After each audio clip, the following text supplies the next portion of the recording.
आज हम पढ़ेंगे कारक और कारक की विभक्तियों के बारे में जानेंगे कि कारक के कितने विभक्तियाँ होती हैं और कारक चिन्ह उनको भी हम लोग डिटेल से पढ़ेंगे और उससे रिलेटेड किस प्रकार के एग्ज़ाम्पल जो है एग्ज़ाम्स में पूछे जाते हैं उनको भी हम लोग सॉल्व करेंगे। तो कारक चिन्ह कारक क्या होते हैं पहले हम जान लेते हैं। तो कारक जो होते हैं संज्ञा या सर्वनाम के जिस रूप से उनका संबंध वाक्य के अन्य शब्दों में जाना जाए वो क्या कहलाते हैं, कारक कहलाते हैं। अर्थात चिन्ह जो शब्दों को आपस में जोड़ते हैं, जो चिन्ह शब्दों को आपस में जोड़ते हैं वो क्या कहलाते हैं, कारक चिन्ह कहलाते हैं। और कारक कितने प्रकार के होते हैं, हिंदी व्याकरण में कारकों की संख्या कितनी होती है, 8 होती है। ठीक है, और कौन कौन से होते हैं वो देख लीजिए आप लोग, और इन्हें भी आप कारक चिन्हों को भी नोट डाउन कर लीजिएगा ताकि आने वाले जो भी मैं एग्जाम्पलों के द्वारा क्वेश्चनों को सॉल्व करना सिखाऊंगी तो उसके लिए सबसे पहले आपको कारक चिन्हों को याद करना बहुत ही ज़्यादा ज़रूरी है।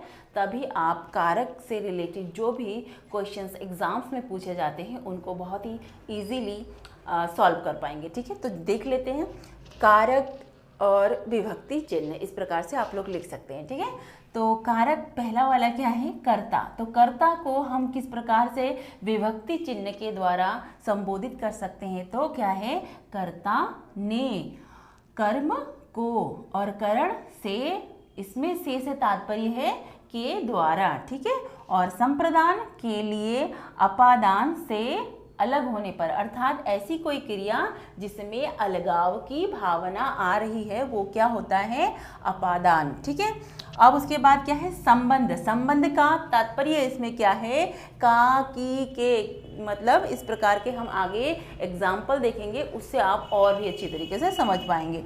अब देखिए अधिकरण। तो अधिकरण में पर, में और पर, ये दो चीज़ है, जैसे किसी चीज़ के ऊपर। ठीक है, और संबोधन में अरे और हे, जैसे अरे ये क्या हो गया, हे राम ये क्या, ये क्यों हुआ, इस प्रकार के वर्ड्स इसमें आते हैं। ठीक है, तो इससे रिलेटेड कुछ उदाहरणों के द्वारा हम लोग समझते हैं। जैसे कि अगर हम इसको वाक्य प्रयोग करते हैं कर्ता का, तो मोहन ने लड्डू खाया, तो इसमें देखिए क्या हो रहा है, ने हो रहा है। आज हम लोग सिर्फ इसे समझेंगे और विस्तार से जो नेक्स्ट वीडियो आएंगे तो हम ज़्यादा से ज़्यादा एग्जाम्पलों को सॉल्व करेंगे ताकि हमें एग्ज़ाम में जब भी ये क्वेश्चन आए किसी भी प्रकार की डिफ़िकल्टीज ना आए और हम क्वेश्चनों को इतनी अच्छी तरीके से सॉल्व करके आए कि जितने नंबर के ये कारक आए और उन मार्क्स को अचीव करने में हमें किसी भी प्रकार की कोई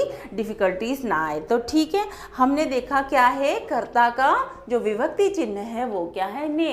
तो क्या हो गया, मोहन ने लड्डू खाया, या मोहन ने समोसा खाया, या मोहन ने किताब पढ़ा, तो ने आ रहा है विभक्ति के चिन्ह के अंतर्गत, तो ये क्या हो गया, कर्ता कारक। ठीक है, इसी प्रकार से कर्म को, कर्म का क्या है विभक्ति चिन्ह, को है।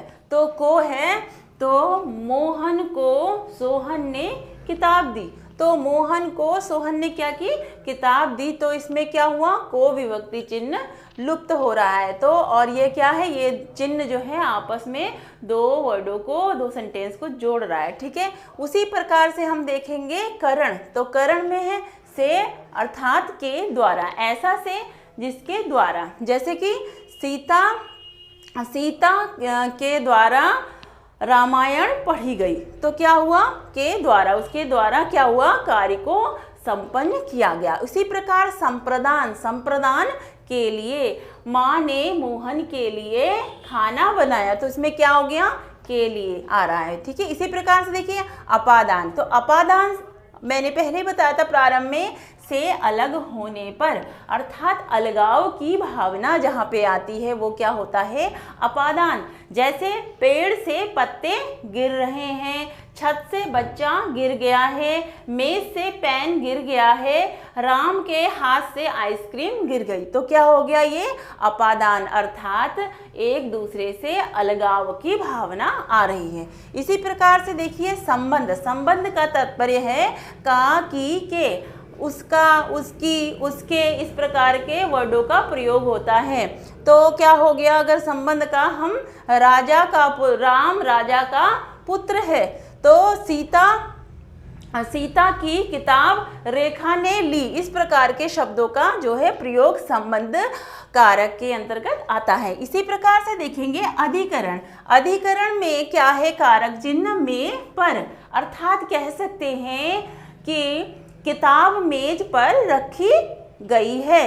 अर्थात इस प्रकार के शब्द, जैसे कि किसी चीज के ऊपर कोई चीज रखी गई है, जैसे कि छत पर कबूतर बैठे हैं, इस प्रकार के सेंटेंस, अर्थात पेड़ पर कौवा बैठा है, इस प्रकार के सेंटेंस किस में आते हैं, अधिकरण में आते हैं। अब लास्ट जो है वो क्या है, संबोधन कारक। संबोधन अर्थात हम किसी को जब संबोधित करते हैं, ये हम लोग सीधे सीधे समझ पा रहे हैं, जैसे अरे, हे। अब हम अरे से अगर कोई सेंटेंस लिखते हैं, अरे ये क्या कर रहे हो, और इसमें एक ये विस्मयादि बोधक चिन्ह का भी प्रयोग होता है। उसी प्रकार से हे राम ये क्या हो गया, हे राम ऐसा क्यों कर रहे हो, इस प्रकार के सेंटेंसेस किस में आते हैं, संबोधन कारक के अंतर्गत आते हैं। आई होप आप लोग बहुत अच्छी तरीके से आइडेंटिफाई कर लेंगे कारक चिन्हों के द्वारा कारकों को, ठीक है।